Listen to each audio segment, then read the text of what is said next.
डकी भाई का एक केस वो एनसीसीआई के उस करप्ट माफिया को बेनकाब करके उनके असल चेहरे सामने ले आया। एडिशनल डायरेक्टर सरफराज चौधरी जो अब साबिक हो चुके हैं कि किस तरह के वो अपने इंटरव्यूज में एक वतन अजीज के बच्चों के लिए अपना दर्द दिखाते थे। हम्म। सब ड्रामा साबित हुआ। बिल्कुल। एनसीसीआई का अदारा अपने क्याम के पहले साल में ही मुतनाज़ा हो गया इस हवाले से। एक अफसर इन्वॉल्व नहीं है, ये पूरी चेन थी। इन्हें नहीं हो सब सकता। पता है कि गैर कानूनी कॉल सेंटर्स चल रहे हैं, कौन हम्म। कौन इस इलीगल एक्टिविटीज का हिस्सा है। और ये लोग हम्म। रिश्वत वसूल करते रहे, अपना हिस्सा वसूल करते रहे, मदनियां वसूल करते रहे। हम्म। और अब ये बात तो किसी से ढकी छुपी नहीं। अस्सलाम वालेकुम नाज़रीन, मोहम्मद कदाफी को तो फिर हाजिर है नया दौर के प्लेटफॉर्म से। नाज़रीन, हमारे बड़े ही प्यारे गेस्ट खुरम पाशा हमारे साथ मौजूद हैं। अस्सलाम वालेकुम खुरम भाई। जी वालेकुम सलाम। खुरम भाई, डक्की, जिन जो बड़े मशहूर और पॉपुलर एक यूट्यूबर है पाकिस्तान में, उनकी बहुत बड़ी फॉलोइंग है और बहुत सारे लोग उसको देखते हैं, उसके वीलॉग्स को पसंद करते हैं। और जिसे कहें कि उनकी करोड़ों की आमदनी है। और उन पर एक इल्जाम कह लें या एक उन पर जो उन्होंने एक ऐप के हवाले से एक एडवर्टाइजमेंट की थी, उसके हवाले से उनको गिरफ्तार किया गया। और फिर जो उन्होंने सुनाया और उसमें जो जो उन्होंने इल्जाम लगाए या सच था जो भी था, उस तमाम के बारे में आपकी क्या राय है? आप क्या कहेंगे? क्या वाकई ही इस तरह जो लोग पैसे कमाते हैं बाहर से, बड़ी तादाद में जो उनको एक पैसे मिलते हैं डॉलर्स की शक्ल में, तो इस तरह के लोगों के साथ इस तरह ज्यादती करना और उनको एक इबरत का निशान बनाना, क्या ये ठीक है? और क्या ये जो डक्की ने अभी बताया है अपने वीलॉग में लोगों को, क्या क्या ये बातें सच है? अच्छा, इसमें जो इल्जामात अभी डकी ने लगाए हैं उस हवाले से तो मुकदमा दर्ज हो गया। वो एनसीसीआई के करप्ट अफसरान, वो जो माफिया था, वो गिरफ्तार भी हुआ और अपनी नौकरियों से भी अब हाथ धो बैठा है और इस वक्त जेलों में है। डकी भाई ने तो वो रुदात बयान की ना जो उनके उन्हें जिसका सामना करना पड़ा, कि जिस किस्म का सलूक उसके साथ किया गया वो तो नजर आ रहा था। गालिबन आपके ही प्रोग्राम में मैंड पर भेजने के अदालत से अहकाम जारी हुए, इसे वापस एनसीसीआई ऑफिस लाया गया। तो मैं भी वहां पर मौजूद था और मैंने अपनी आंखों से देखा कि डकी भाई की जो हालत थी उस दिन, वो एक हवास बाख्ता शख्स था कि उसको जिसे कुछ समझ ही नहीं आ रहा।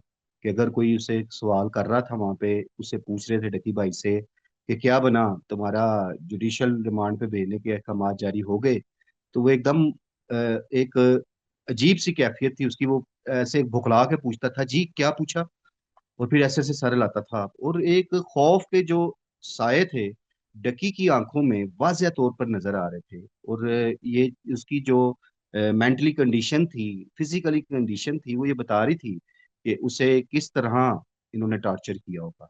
ये बात तो ढकी छुपी नहीं कि जब भी आप पुलिस के पास हो, अदारों के पास हो, तो फिर टॉर्चर तो किया जाता है। लेकिन मैं समझता हूँ कि डकी भाई का एक केस वो एनसीसीआई के उस करप्ट माफिया को बेनकाब करके उनके असल चेहरे सामने ले आया। कि आप अब किससे ये उम्मीद रख सकते हैं कि आपको इंसाफ मिले। मैं तो समझता हूँ कि अगर हसास अदारे की इन्वॉल्वमेंट ना होती तो शायद ये बातें ढकी छुपी रह जाती।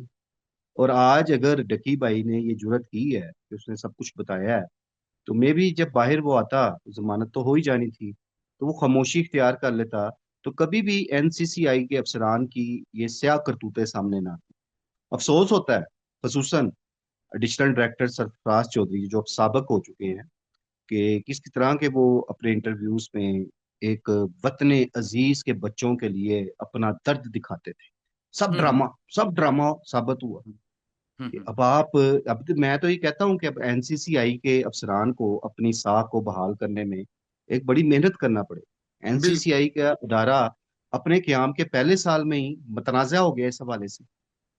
अब इसमें बिल्कुल। देखिए एक अफसर इन्वॉल्व नहीं है, ये पूरी चेन हम्म। थी। अब हम्म। लाहौर के हेड थे हम्म। सरफराज चौधरी, अब आप उन्हें देखें हम्म। ना, तो वो अब उनसे लेकर नीचे तक कितने लोग इस सारे मामले में इन्वॉल्व थे और किस तरह सर, डकी वो भाई जो की।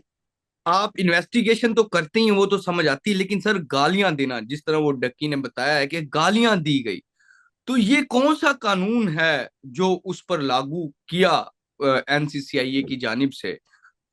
देखिए, गाली देना किसी मुलजम को, उसे तशद्दुद का निशाना बनाना एक आम सी बात है। ये कानून का हिस्सा नहीं है ये गैर कानूनी।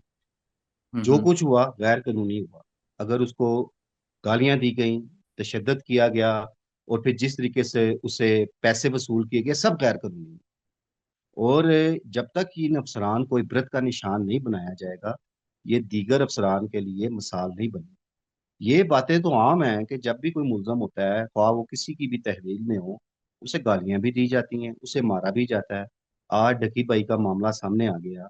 इस तरह के बेशुमार ऐसे मुलजमान होंगे जो एनसीसीआई की गालियों का निशाना बनते होंगे, इनके तशद्दुद का निशाना बनते होंगे।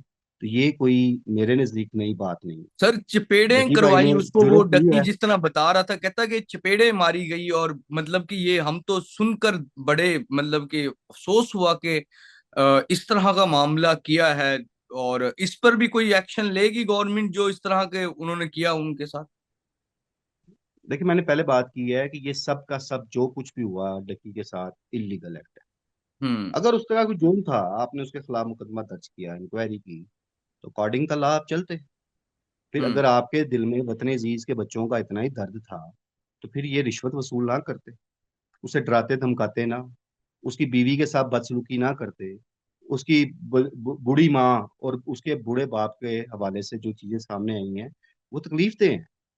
और इसमें आपको नजर आ रहा है कि इन अफसरान के अंदर इंसानियत नाम की चीज ही नहीं थी। उनके अंदर इखलाकियात ही नहीं थी। अगर उसने कोई जुर्म किया था, अगर वो समझते हैं कि वो जुर्म कर रहा है, वो जुए की एप्लीकेशंस को प्रमोट कर रहा है, उसके अगर इनके पास कोई सबूत है, तो फिर अकॉर्डिंग द लॉ कार्रवाई जो बनती थी वो करते। बिल्कुल। फिर आप अच्छा ये सर, इस बिल्कुल खुरम भाई, इस सब में से डक्की को जिस तरह वो तो उस टाइम चीमा साहब तो जब डायरेक्टर थे, वो तो बताते थे कि इतनी सजाएं होंगी, इतनी सजा होगी, इतनी बड़ी कारकर्दगी के बारे में बताते थे, को किसी को नहीं छोड़ा जाएगा, और इस तरह की बेशुमार उन्होंने जो धमकियां जो उन्होंने बढ़ के मारी थी, तो वो तो शायद सच साबित नहीं ना हो सकी। लेकिन डक्की को इस सब में से, जो हसास इदारे का भी आप शायद जिक्र करें, तो उसको किसने बचाया इस सब मामले से जो उसके साथ हुआ? देखिए, अब हम तो साझेदारा इदारा कहते हैं, लेकिन अब नाम भी अगर चूंकि अब चल रहा है तो मैं भी नाम ले लेता हूँ। कि हम्म। सारी कार्रवाई मिलिट्री इंटेलिजेंस की तरफ से की गई। अब डकी ने खुद इतराफ किया है इस बात का कि जिसको वो एक बिग ब्रो का नाम दे रहा है कोड वर्ड में, वो जो बिग ब्रो थे वो मिलिट्री इंटेलिजेंस के एक अफसर थे, जिन्होंने इस सारे मामले को ना सिर्फ इंटेरोगेट किया बल्कि सारे हकाइक सामने लाए। और उनकी रिपोर्ट की रोशनी में ही इन तमाम अफसरान को उठाया गया था और इन्हें हम्म। अपनी तहवील में रखकर इनसे तफ्तीश की गई थी। फिर इनसे हम्म। रिकवरियां भी की गई कि जो जो पैसे इन्होंने रिश्वत की मद में वसूल किए थे। तो कितने बुलाओ करोड़ मिलिट्री लिए थे इंटेलिजेंस डक्की का। से इन्होंने, जो रिश्वत की मद में जो सामने आए? अच्छा, जो मुकदमा दर्ज हुआ और जो अब डकी ने हम्म। इल्जाम लगाया, उसमें तो हम्म। 4,26,000 गालबन डॉलर का जिक्र किया गया है। और अच्छा। फिर जो तकरीबन अमाउंट बनती है कोई 9 करोड़ रुपए से जाएगी, अच्छा। जिसकी बाद में इन्होंने रिकवरी भी शो की थी। उसके ठीक है, अलावा तो ये सहायक रिकवरी किया किससे गया। हुई थी? चीमा साहब से हुई थी या मुख्तलिफ अफसरान से हुई थी? अच्छा, ये अ, जो इन्होंने ये अमाउंट जो रिकवर की थी वो उसके से ट्रांसफर की गई थी। हम्म। और उसके बाद तो रिश्वत की मद में 60 लाख वसूल किया गया था मुख्तलिफ औकात में। और वो जो डायरेक्टर थे शुएब, उन्होंने उनके जो कार खास थे उन्होंने वसूल किया था। इन अफसरान से रिकवरियां भी हो चुकी हुई हैं। मैं हम्म। एक बात पहले की थी कि ये शुरू शुरू में आता था जी लाखों का मामला है, ये लाखों का नहीं, ये करोड़ों का मामला है। और हम्म। अगर इन अफसरान की जो इनसे इन्वेस्टिगेट किया गया है, जो मामला सामने आ चुके हुए हैं, हम्म। कि जो गैर कानूनी कॉल सेंटर से ये लोग मंथलियां वसूल करते थे, हम्म। क्योंकि कजाकी भाई कोई भी जुर्म हो मुतलका हम्म। अदारे की पुष्टपनाही के बगैर नहीं हो सकता। नहीं हो सकता, नहीं हो साइबर सकता। क्राइम की जितनी एक्टिविटीज हैं वो मुतलका इन करप्ट अफसरान की पुष्टपनाही के बगैर पॉसिबल ही नहीं। इन्हें नहीं हो सब पता सकता। है कि गैर कानूनी कॉल सेंटर्स चल रहे हैं, कौन हम्म। कौन इन इस इलीगल एक्टिविटीज का हिस्सा है, और ये लोग हम्म रिश्वत वसूल करते रहे हैं, अपना हिस्सा वसूल करते रहे हैं, मदनियां वसूल करते रहे हैं। हम्म। और अब ये बात तो किसी से ढकी छुपी नहीं है, सब बिल्कुल चीजें अच्छा। सामने आ चुकी हुई हैं। बिल्कुल खुरम भाई, जो डक्की भाई थे उनका तो मतलब कि कोई इस तरह का नहीं था कि कोई मिलिट्री इंटेलिजेंस उनके मामले पे अंदाजी करती। हमने सुना था कि उनकी जेल में किसी ऐसे हुकाम से मुलाकात हुई थी जिनके भी कोई मामलात बने थे और वो शायद उधर आए थे, उनसे इनकी बातचीत हुई और उन्होंने इस सब को जो डक्की के साथ जुल्म हुआ तो इस पे एक्शन लिया था। इसी तरह कोई मामला है? देखिए, इस पे नाम इस्तेमाल किया जा रहा था ना, मिलिट्री इंटेलिजेंस का हम्म नाम इस्तेमाल किया जा रहा था, आईएसआई का नाम इस्तेमाल किया जा रहा हम्म था। और ये होता है इस तरह कि आप अगले बंदे को खौफजदा करने के लिए फिर अपने से सुपीरियर इदारों का नाम इस्तेमाल करते हैं, अपने हम्म से बड़े अफसरान का नाम इस्तेमाल करते हैं, ताकि जितना हम्म। ज्यादा प्रेशर बिल्टअप होगा उतने ज्यादा पैसा ले सकेंगे। अब बिल्कुल। ये बात नहीं है, अदारे सोए तो नहीं हुए, एमआई हम्म। सोई तो नहीं हुई थी। उनके बिल्कुल। जब नोटिस में ये चीजें आई कि हमारा नाम इस्तेमाल किया जा रहा है, तो उन्होंने एक्शन लिया। और मैं हम्म ये समझता हूँ कि जिस तरह का काम उन्होंने किया है, ये बड़ा अच्छा काम किया है। उन्हें तमाम केसेस पर नजर रखनी चाहिए, हम्म सिर्फ इसलिए नहीं कि उनका नाम लिया जा रहा है। उन्हें हम्म बाकी, चूंकि ये बड़ी अच्छी बात, वो बिग ब्रो जो नाम ले रहे हैं, हम्म हम्म उन्होंने कहा हमारी ड्यूटी है और हम अपने हम्म मुल्क के लिए कर रहे हैं, तो इसमें तो कुछ शक कोई नहीं है, वो अपने मुल्क के लिए कर रहे हैं, तो उन्हें बाकी केसेस पे भी नजर रखनी चाहिए। और ये देखना चाहिए कि किन केसेस पे क्या क्या बदयांतियां हो रही हैं, क्या करप्शन हो रही है, किस तरह लोगों को लूटा जा रहा है, किस तरह हम्म डराया धमकाया जा रहा है। जरूरी नहीं कि उन्हीं का नाम इस्तेमाल हो, कई मुकामात, कई केसेस में उनका नाम हम्म इस्तेमाल किए बगैर किस तरह पैसे लिए जाते हैं।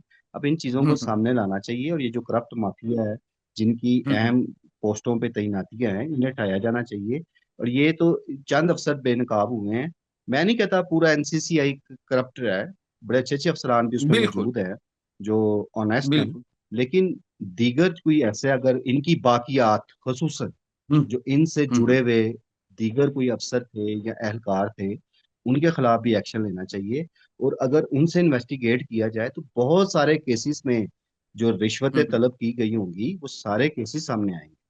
बिल्कुल बिल्कुल जी। तो नाज़रीन, खुरम पाशा साहब हमारे साथ मौजूद थे। जो डक्की के साथ हुआ बड़ा अफसोसनाक था और वो तो उन पे उनकी चले एक जिसे कहें कि एक ऐसे इदारे ने इंटरवीन कर लिया उनके केस में कि उनकी बचत हो सकी। लेकिन छोटे लेवल पर पता नहीं कितने इस तरह के लोग होंगे जिनके साथ कुछ इदारों में बैठकर लोग ज्यादती करते हैं, जुल्म करते हैं। ये इंतहाई अफसोसनाक, शर्मनाक सिर्फ उस इदारे के लिए नहीं बल्कि इस वतन अजीज के लिए भी है।